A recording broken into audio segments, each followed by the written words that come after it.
Today's episode is brought to you by FreedomProject Academy. Take back your kids' education. FPA's fully accredited classical curriculum provides live, on-demand, and homeschool courses built on Judeo-Christian values. Request your information packet and save 10% on tuition by visiting freedomforschool.com. That's freedom, F-O-R, school.com. This is the Dr. Duke Show. Hello, everyone, and welcome again to the Dr. Duke Show. I am Dr. Duke, and I am joined today by our longtime friend and our steady interview, Vicki McKenna. Thanks for joining I'm us. steady. I'm stable. We're doing radio going together. That's what we're doing here. Yeah, kind of. You're my radio steady, and I'm your podcast steady. That's exactly right. And the nice thing about it is that we live, 90 miles apart. So this is a long-distance relationship, Vicki. I know, and it's working out well. We have defied the odds on long-distance relationships. So we do have, I'm glad we get the banter out of the way, because this is a disgusting topic we're going to talk about here. And you and I have been saying for a long time, despite what the left tells you, this is about sexuality, and it is about sex between adults and children. The idea, and I've made this point many times, the idea that we're sexualizing children at young ages. We are teaching them how to perform sex acts. We're telling them that there's no moral or ethical or any commitment around sex. It's just pleasure. It's just another bodily function. When you're taking little kids and you're empowering them sexually, then how do you turn around and say to them, oh, yeah, but you're only 9 years old. So wait 10 more years before you do that. The only reason to sexualize children this way is to prepare them to consent to sex. And so we have another one of these academic types here who, this is back in 2015, but this is making the rounds again now, what he had to say. And let's roll the video, let him speak, and I'll turn it over to you, Vicki. So take, for example, the very famous filmmaker, Derek Jarman, who sadly has died. He told me when he was about 50, that he had had sex with a young man when he was 9 years old. He said it was his choice. He said he wasn't pressured or manipulated. He said he had no regrets about that sexual experience. So my view is, that's what he's saying. It's his personal view as an adult, mature man looking back on his childhood. If he says that, who am I or you to dispute it? There you go, Vicki. 9 years old. I hope you put the link to the extended interview someplace where people can easily find it, because we're going to be accused of cutting off that man, but you listen to the whole thing. He continues to go deeper and deeper and deeper into that hole. He was saying that certain 9-year-old children are capable of consent. And he was using this example of this film director who reflects back that when he was 9 years old, he chose to have sex with an adult man. That's not possible. It didn't happen. It is a lie.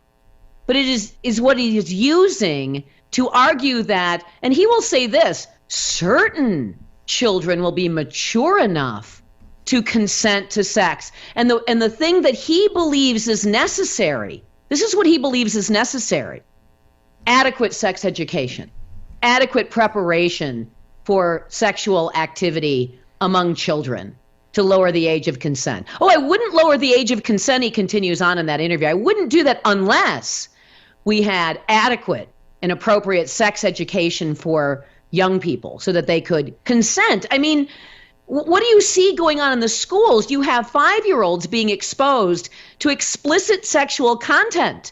And we've exposed this many times. There are currently going on right now in other school districts, teachers or administrators trying to hide from parents the explicit sexual content of reading material or video material for children as young as the age of 5. Verona schools being the latest example of that in Wisconsin. They are, so the appropriate sexual education, that was 2015. This is 8 years later. I suspect that Mr. Tatchell would agree that we are now getting very close to the appropriate sexual education so that children can be trusted to consent to sexual activity themselves. Yeah, this is an important story, and I want you to take a moment and explain what happened in the Verona School District here in Wisconsin, how a first grade teacher set her children up, used her first graders to provoke the angry mob to come after the policies that kept kids from being sexualized. Talk about that real quick. Well, that was actually a different school district, Waukesha. Waukesha. What Verona schools are doing is they had exposed children to highly inappropriate gender sexuality material in kindergarten and first grade. What Waukesha schools, the school district is doing, a first grade teacher named Melissa Temple attempted to harness her 6-year-old first grade students into gender sexual politics by teaching them a Miley Cyrus song to sing at the school's, they have a musical performance. So she chose the LGBT Miley Cyrus song Rainbow Land to teach these kids. And the principal said, well, this has to go before a review of our controversial issues policy. And he said, I don't think that's quite appropriate. Rainbow Connection by Kermit the Frog would be more appropriate. That's a kid's song.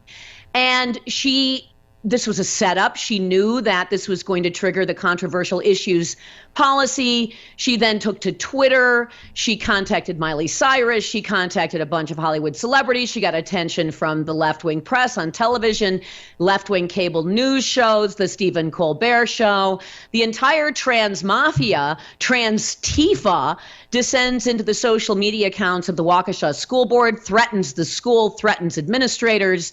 And essentially, what she attempted to do was to get a trans protest to take place at that elementary school. So here she is putting the safety of children at risk in order to promote her LGBT WTF agenda. And it's still going on. It is still going on. This has not been resolved yet. She should be fired. But of course, if you fire this teacher, then you're going to make a martyr of her, and she likely gets promoted at her next job to do more damage. This is a setup. It is a political direct action that she engaged in using 6-year-old kids that were not hers because she loathes and despises other people's children if they hold different values from hers. And so she aims to make sure that they don't. So, Peter, going back to Peter Thatchell, and I think you nailed that. The idea are these children, including with Peter Thatchell, we are foisting consent on them. This is the same progressive left, Vicky, that wouldn't let them smoke a cigarette to save their lives. If they show up at school with a young girl shows up at school with a couple Midol, she could be punished for having illicit drugs. I mean, it's still the censorious left. Try getting a tattoo at age 9, right, and see what happens. All kinds of regulations from the left to protect children from making decisions that they are not old enough to make, except when it comes to sex. It seems when it comes to sex, and I think the reason for that, Vicky, is because these twisted adults want to have sex with children. And so they're giving them an excuse to do it, even though in every other aspect of serious discussion, children can't make these decisions. And take a look at this. Take a look at the clip we've got up, and I want you to comment on this. Of course, this is also Peter Tatchell, and here's what he says. The positive nature of some child-adult sexual relationships is not confined to non-Western cultures. Several of my friends, gay and straight, male and female, had sex with adults from the ages of 9 to 13. None feel they were abused. All say it was their conscious choice and gave them great joy. Yes, their sexual abuse gave them great joy. There is, quite likely a host of psychological terms to describe turning your trauma and your abuse into some kind of memory where you can recall great joy. But a 9-year-old being molested by an adult, I mean, let's all roll back to when we were 9 years old. What is that, 3rd, 4th grade? Let's just roll back to when we were 9 years old, when someone, walking around the corner too fast would scare the pants off you. When you were afraid that if you, got caught cheating off your friend's homework, that you could be put in jail, that you thought you'd be taken away from your parents if you did something wrong. I mean, there are all kinds of things you can convince yourself of when you're 9 years old. Do you think that an adult trying to lure a 9-year-old child into sexual activity is something that child would have said, oh yeah, I'm totally down with this. I completely consent. I want this. I'm 9. The first thing on my mind is to find an adult to have my first sexual experience with. Said no 9-year-old ever. And so this guy is trying to justify the experiences, the sexual experiences of adults who molested children. He wants to normalize that by pretending the children liked it and liked it a lot. This is absurd. Every taboo has been obliterated. They are going after every single taboo. This, by the way, is what the sexual revolution has given us. When no rules applied any longer to sexual activity, it should have been obvious, though it wasn't, that a couple of decades later we would be having conversations having to fight against the sexualization of underage children, the idea that children can consent to sex. We should have probably seen this on the horizon when we saw what the initial implementation of the sexual revolution did to a formerly well-behaved America back in the 1960s.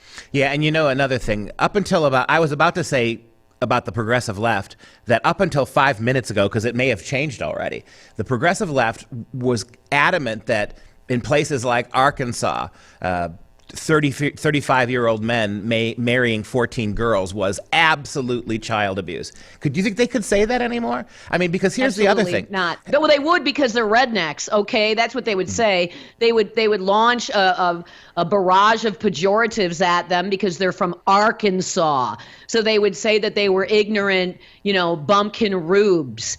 And they would, of course, decry that. Or a mother who would want to put her 8-year-old daughter in makeup and pretty dresses in a pageant. Recall what JonBenet Ramsey's mother experienced when the pictures of her in child pageants came out. That's horrible. That's terrible. But when it's some creepy academic talking about, minor attracted persons or consent, then it's totally fine. It's on their terms. Everything is always going to be on the left's terms. And roll back to the initial days of the sexual revolution. Think back on some of the films and some of the books that were released during that time period. I mean, Lolita was shown in theaters. And it is this imaginary fantasy of an adult man that a 13-year-old girl had so much sexual maturity that she could seduce this old man and essentially scam him and take him for a ride. Those child sex fantasies were almost instantly revealed in the early days of the sexual revolution. We should have seen this coming, and we should have girded our families, and we should have thrown our bodies in front of our children before we ever let them be raised by a state, of an education state that was populated by the same people who brought you that filth on film. Yeah, and follow me here for a second. The logical conclusion of this, and no one's talking about this yet, I have not heard this yet discussed. If this is now the new norm, that we have sexualized children starting in elementary school, by the time they're 8, 9, and 10, if they're prepared with the right information, they can consent to sex. Here's my question. How then would it not be mandatory that if a 9-year-old child who has the right to have sex with a 35-year-old man then decides that child, at 9, wants to move in as a live-in lover to that older man and leave their parents? Why then can't we switch guardianship away from parents who are against these relationships and to the loving relationship between the 35-year-old man and the 9-year-old child? Why can't that, and why won't that be a superior relationship than the restrictive one of the parents who don't want their children to have sex at age 9? How is that not the logical conclusion of all of this? Well, lest people think that, you're going down the slippery slope too quickly. Recall that in many school districts in Wisconsin, as we speak, have policies in place that encourage the gender transition of young people without the information being passed along to the parents. That they encourage children to make phone calls to counselors who will then not disclose the information to the parents of these children. Parents are deliberately being foreclosed from these important decisions of these kids. Remember, in Eau Claire, Wisconsin, the poster board outside the teacher's door said, "I'm your mom now." I'm your mom now. So the idea, and we have talked about this many times on this podcast, is to separate children from the family, from the one thing that they can always run to, cling to, count on, rely on for advice or at the very least protection, to separate the children from the only people they can trust, and then replace that trust in a stranger adult who is encouraging those children to, quote, make decisions for themselves at the age of 8 or the age of 9. And so to your question directly, of course, that is going to be the natural outcome of this. Because if children can consent to hormones, if children can consent to gender transition surgery, then why can't children consent to being permanent lovers of the adults who have abused them? Actually, Duke, one other thing. There are stories right now that are being tubed in the press about couples who are adopting children solely for the purpose of sexual abuse. These are horrifying stories. There was one particular one, I believe it was in the South, and I'm sorry if I believe it was in Georgia, where a gay couple adopts 2 children, special needs children, and then proceeds to rent them out for rape. And you're not going to find that story anywhere. And I maintain that the reason why those stories are going down the memory hole so quickly is because they don't want to get in the way. They don't want to, quickly cause horror among people as they lay the groundwork for this idea that children can, in fact, and will, in fact, and then must, in fact, consent to sex with adults. This is the sex work provinces of Bangkok in your backyard now coming to America. And before we end this, got to end this segment before we get to the next one. One step even more beyond that, we've talked about, Vicky, in California and Washington State. Those legislatures are seriously considering bills that will allow 12-year-old children to emancipate from their parents and go to group homes if parents don't surrender about their sexual preferences at ages 10, 11, and 12. Yes. Still to come. A new Canadian law is being proposed which would completely change everything. The entire rainbow community it will shield them from offensive marks. You could be fined $25,000 in Canada for offending an LGBTQ person. Coming up next.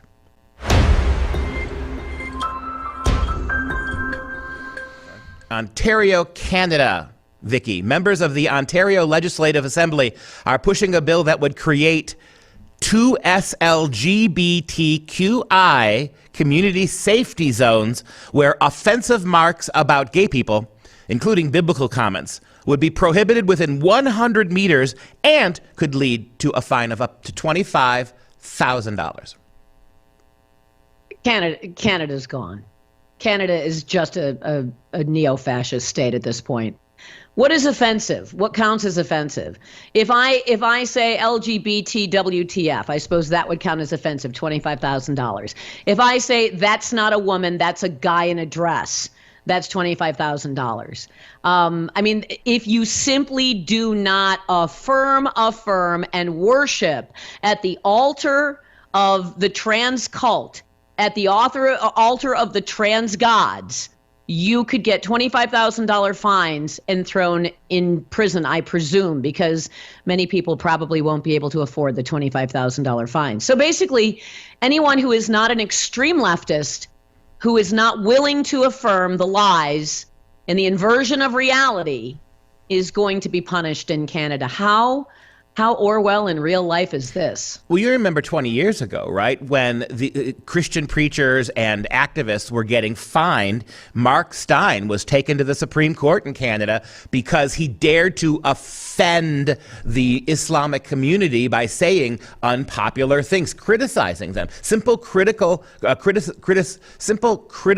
comments about the behavior of some aspects of Islam in Canada got him almost sent to jail. And now, fast forward 20 years, and we are building safe spaces completely around privileged, and that's the word. This is LGBTQ privilege, because there is no Christian church in Canada where you can't stand outside and say horrible things about. You cannot. You can sit there and you could parade drag queens in front of those churches every day, and that would be considered legitimate activism and protest. But for these For these hothouse orchids of the LGBTQ, they've got to have not just safe spaces where they can be, but anybody who dares to say anything that offends them is going to pay a big price for it.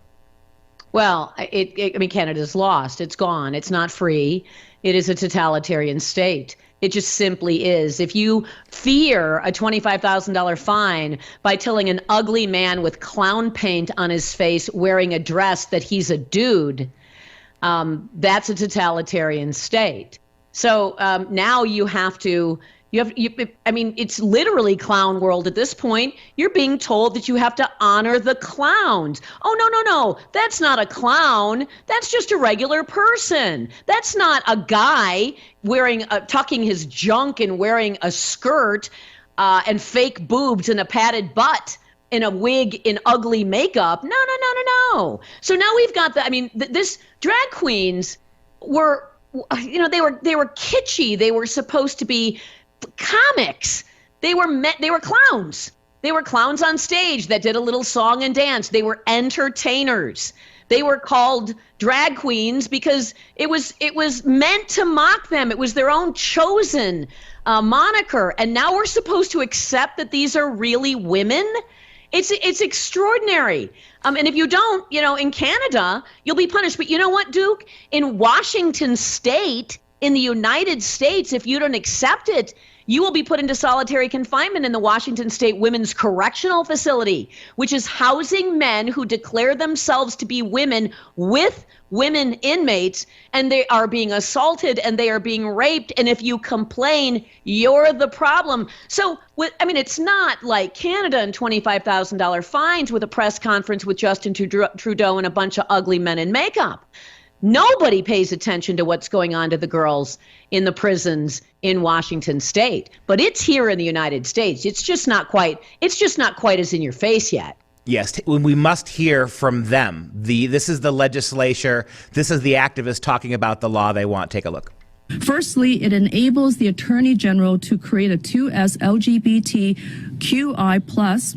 community safety zone to prohibit within 100 meters of the property any homophobic, transphobic act of intimidation, threat, offensive threats, offensive remarks, protest, disturbance, and distribution of hate propaganda within the meaning of the criminal code. It also comes with it a penalty of $25,000 if prosecuted successfully. Anti-LGBTQ. I'm sorry, I could not get past the fembot extras from, the director's cut of Barbarella back there. I just could not get past that. I'm supposed to look at that freak show and call that dude with, it looks like zebra stripe gum colored hair. I'm supposed to call him ma'am and refer to him as a woman and share my private spaces with a guy like that. Right? That's what they're telling me, is that if I don't accept that he's just like me, same lived experience as me, I'm the problem. Shocking. And notice propaganda. Any propaganda, and the Bible now is propaganda. You cite the Bible, that's anti-trans propaganda. And take one last look at the picture. I'm more worried about the dude in the upper left. It's like, isn't that like, who's the guy that fought Ivan Drago from the Rocky movies? What was his name? Yeah, that's what it looks like, right? With a wig on. So Oh my gosh, these guys, that maybe Duke, and we don't know this. They just came from a walk-on audition for the remake of the Rocky Horror Picture Show. I'm not sure, so let's not be judgy. Okay. It's the cast of Mad Maxine, and that's going to wrap up the show. If you have any questions, comments, or want to support us, or pay attention, in about 90 seconds, Vicky mentioned the word clown 12 times. That's a $300,000 fine right there. If you have any comments or questions, or you want to support us, simply visit drdukeshow.com. For all of us here at the Dr. Duke Show, thank you. We will see you next time.